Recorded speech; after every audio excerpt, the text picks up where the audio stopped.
Guys, ഇത് ഞങ്ങൾ ഒരു ഡേ ഇൻ മൈ ലൈഫ് എടുക്കുകയാണ് അല്ലേ. അപ്പം ഞങ്ങൾ കുളിച്ച് വന്ന് പായല്ലേ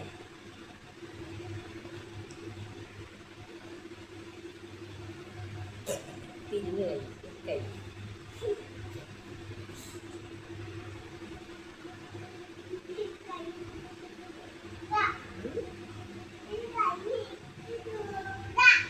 കേറില്ല എന്താ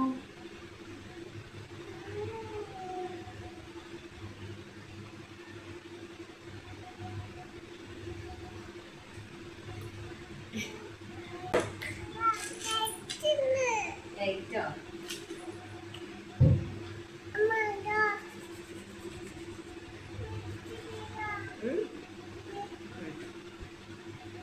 എനിക്ക്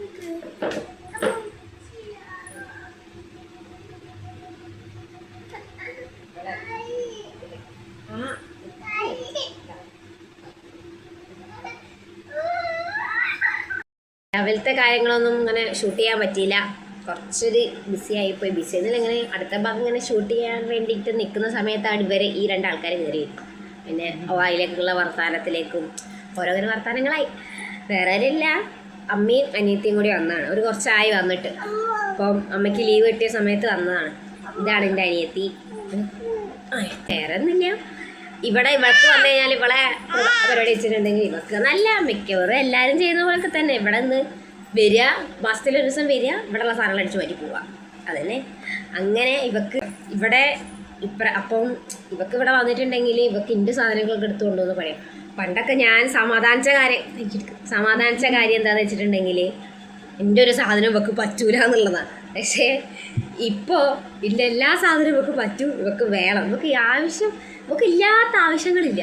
ഇപ്പോൾ അവളെ കൈയുണ്ടോ, അത് ഞാൻ ഉണ്ടാക്കിയതാണ്. ആ ബ്രേസ്ലെറ്റ് ഇത് കണ്ടോ, കാണുന്നുണ്ടോ? ഇത് ഞാൻ ഉണ്ടാക്കിയ ബ്രേസ്ലെറ്റ് ഇത് രണ്ടും. ഇത് കണ്ടു അവൾക്കിത് ഈ രണ്ട് ബ്രേസ്ലെറ്റ്, ഇതും പിന്നെ ഇതും.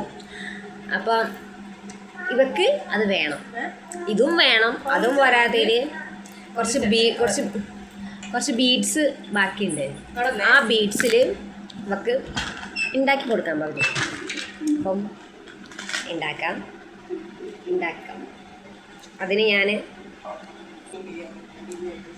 കാട്ടിക്കൂട്ടി നമുക്കൊരു ബ്രേസ്ലെറ്റ് ഉണ്ടാക്കാം. ഞാനതിന് ഇതിൻ്റെ 0.8 വയറെടുത്തിട്ടുണ്ട്. പിന്നെ ഈ ബീഡ്സ് അങ്ങനെ കുറച്ച് നേരത്തെ പരിശ്രമത്തിനൊടുവിൽ ഉണ്ടാക്കി കഴിഞ്ഞു. ഇങ്ങനെ മുത്ത് കോർക്കാൻ നല്ല രസം. പക്ഷേ ഈ കെട്ടുണ്ടല്ലോ മാറിക്കഴിഞ്ഞിട്ടുണ്ടെങ്കിൽ പിന്നെ ടൈറ്റ് ചെയ്യുന്ന സമയത്ത് ഈ ഒരു ഇത് പൊട്ടും. അപ്പം 2-3 പ്രാവശ്യം പൊട്ടി, 3-ാമത്തെ പ്രാവശ്യം ശരിയായി. അങ്ങനെ ശരിയായതാണ് ഇത്. അപ്പം വന്ന ആൾക്കാർ പോവുകയാണ്. ബായ്. വന്നവർ പോയി. എന്തോ അവരിപ്പോൾ വന്ന് പോകുമ്പം എന്താ പറയുക, മൈൻഡ് ഫുള്ള് ബ്ലാങ്ക് ആയിരിക്കും. കുറച്ച് നേരത്തേക്ക് ഒന്നിനൊരു മൈൻഡ് ഉണ്ടാവില്ല. അങ്ങനെ ഇതായത് കൊണ്ടായിരിക്കാം ചിലപ്പോൾ കുറച്ചായി ഞാൻ അമ്മേനെ എല്ലാവരെയും കണ്ടിട്ട്. അപ്പോൾ പെട്ടെന്ന് പോകുമ്പോൾ സങ്കടം. ഒരു കുറച്ച് നേരത്തേക്കുള്ള ആ ഒരു ഇതാണ്. പണ്ടൊക്കെ ഞാൻ ഇങ്ങനെ പുറത്തിങ്ങനെയൊക്കെ പോയെങ്കിലും ഞാനിങ്ങനെ ഒറ്റയ്ക്കായ പോലെ എനിക്ക് തോന്നിയിട്ടില്ല. ഇങ്ങനെ എന്താ പറയുക, അങ്ങനെ പിന്നെ പക്ഷേ ഡെയിലി വിളിക്കും, അങ്ങോട്ടും ഇങ്ങോട്ടൊക്കെ വിളിക്കും, കാര്യങ്ങളൊക്കെ ഉണ്ട്. ഇപ്പോൾ മക്കളെ കാണാനായാലും എനിക്ക് ഡെയിലി ഇങ്ങനെ അമ്മ പണി കഴിഞ്ഞ് വന്നിട്ടുണ്ടെങ്കിലൊക്കെ വിളിക്കും. ബാക്കി നമുക്ക് എന്തൊക്കെയോ ചെയ്യണമെന്നൊക്കെ വിചാരിച്ചിട്ടുണ്ടായിരുന്നു കുറേ ഇങ്ങനെ. പക്ഷേ പ്രതീക്ഷിക്കാതെയുള്ള ആൾക്കാരുടെ വരവ് കാരണം ഒന്നും ചെയ്യാൻ പറ്റിയില്ല.